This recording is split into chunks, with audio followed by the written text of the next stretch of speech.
नमस्कार, धर्म ज्ञान के दर्शकों का स्वागत है और मैं हूं आपके साथ कविता राणा।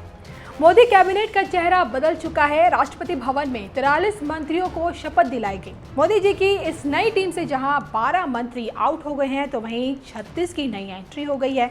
एक और जहां रविशंकर प्रसाद, प्रकाश जावड़ेकर, रमेश पोखरियाल जैसे बड़े बड़े लोगों को कैबिनेट से बाहर का रास्ता दिखा दिया गया है तो वहीं कैबिनेट में जगह बनाने वाले पशुपति कुमार पारस ने चिराग पासवान को क्लीन बोल्ड कर दिया है।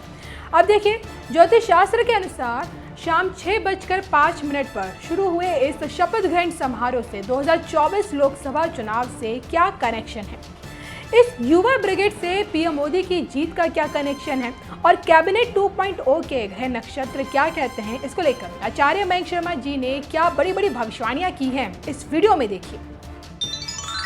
नमस्कार दर्शकों, मैं हूं ज्योतिषाचार्य मयंक शर्मा। हमारे YouTube चैनल धर्म ज्ञान में आप सभी का बहुत बहुत स्वागत है।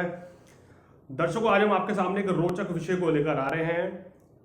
जैसे कि आपको पता है कि मोदी मंत्रिमंडल पार्ट 2 का विस्तार हो चुका है। कई मंत्रियों की छुट्टी हुई है, बड़े बड़े मंत्रियों की छुट्टी हुई है। कुछ बड़े चौंकाने वाले नाम हैं जिनकी छुट्टी हुई है, जिनको जानकर लोगों को भी बड़ा आश्चर्य हुआ है कि आखिर इतने बड़े मंत्री को कैसे मंत्री पद से हटा दिया गया है। तो यही मोदी सरकार के कामकाज का तरीका है। मोदी सरकार ने पूरा सभी मंत्रियों का ये काम का लेखा जोखा तैयार किया है, उनका ब्लूप्रिंट तैयार किया है और उसके बाद कुछ मंत्रियों को हटाया है और कुछ नए मंत्रियों को अपने मंत्रिमंडल में जगह दी है। तो राजनीति से इतर हम चर्चा कर रहे हैं ज्योतिष के अनुसार कि ज्योतिष के अनुसार जिस समय पे आज 6:05 पर मैंने देखा कि पहले नेता ने मंत्री पद की शपथ ली, उस समय की कुंडली क्या कहती है, क्या राशि है, क्या नक्षत्र है और क्या है आज की न्यूमरोलॉजी यानी कि अंक शास्त्र के अनुसार अगर हम देखें, कुंडली के हिसाब से देखें तो इस समय दर्शकों सरकार के जो है 2 साल पूरे हो चुके हैं और अभी 3 साल बाकी हैं। उम्मीद यही की जा रही है कि जो मंत्रिमंडल अब बना है, आने वाले 3 साल तक यही मंत्री जो हैं इसी तरीके से बखूबी अपने काम को अंजाम देंगे। और इस बीजेपी ने इसको युवा ब्रिगेड का नाम दिया है, यानी कि इसमें जो लीडर हैं वो बहुत ही युवा हैं और बीजेपी युवाओं के साथ अपनी सोच को आगे लेकर बढ़कर चलना चाह रही है। तो देखिए, हम आपको बताएंगे कि आने वाले 3 साल में बीजेपी का काम कैसा रहेगा।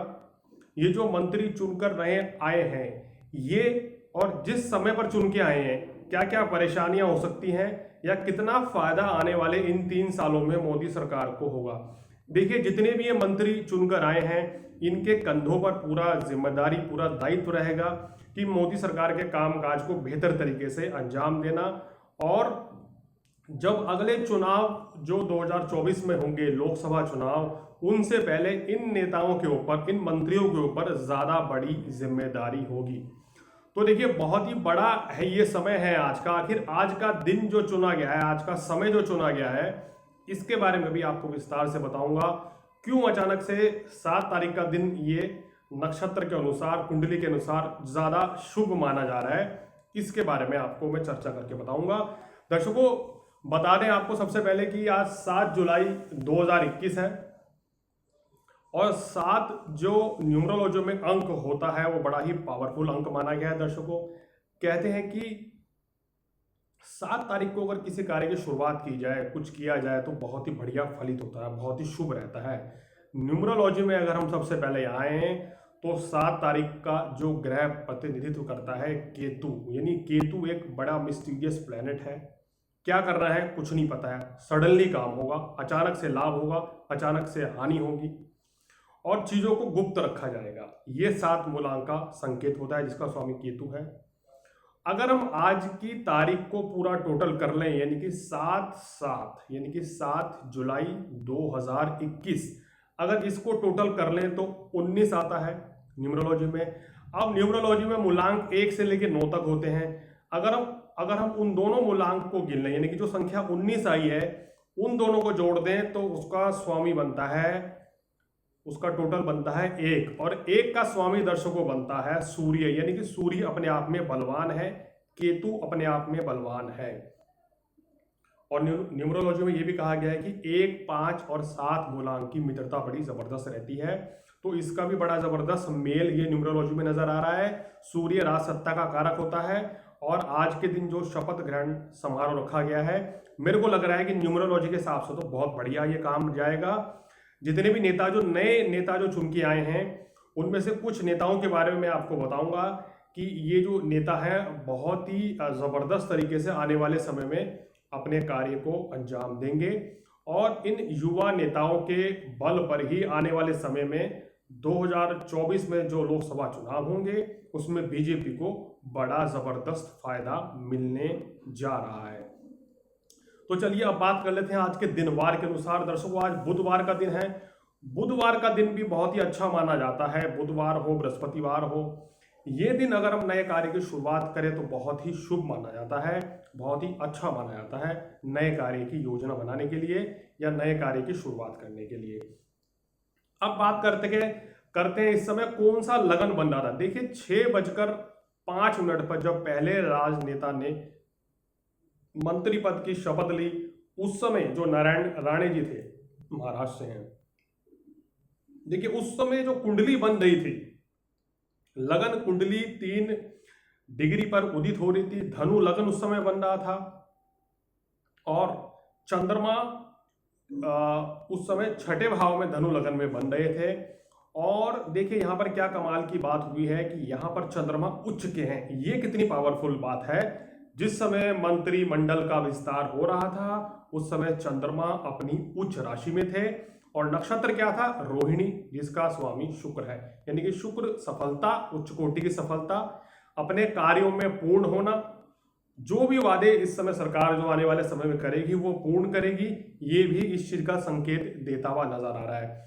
अगर आप बात करें इस समय दशा जो है वो चंद्रमा की दशा चल रही है, यानी कि उच्च के ग्रह की दशा चल रही है।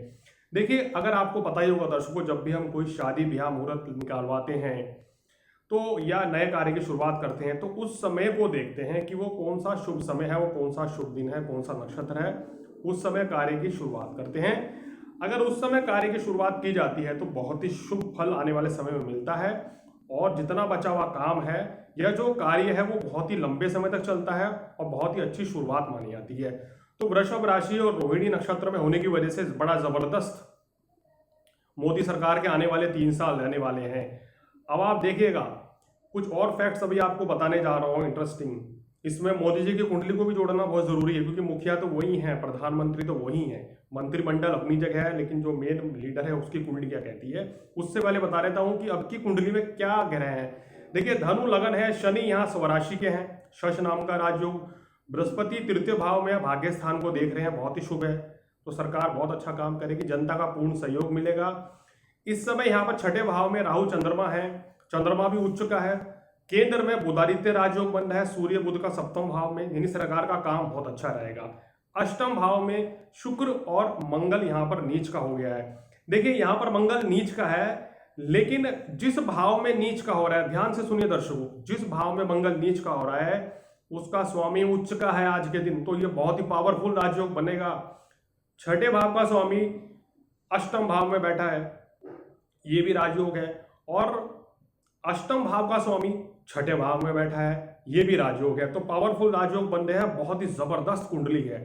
हालांकि इस 3 साल के कार्यकाल में नेता बहुत बेहतर तरीके से अंजाम देंगे क्योंकि नीच का मंगल इसमें रहेगा।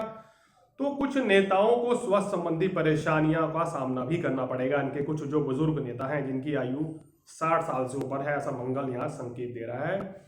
और कुछ नेताओं को अपने बड़बोलेपन से भी सावधान रहना पड़ेगा क्योंकि 8वें मंगल की जो दृष्टि है वो शनि पर पड़ रही है।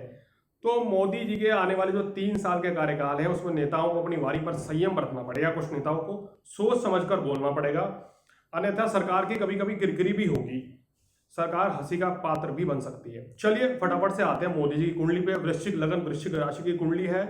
इस समय इनको चंद्रमा में सूर्य की महादशा चल रही है जो कि 30 नवंबर 2021 तक चंद्र में सूर्य की इनको दशा रहेगी और 30 नवंबर से ही इनको दर्शकों मंगल की महादशा शुरू हो रही है। मंगल इनका लग्नेश है और मंगल की महादशा इनको लगने दीजिए, इनका पावरफुल समय शुरू हो जाएगा।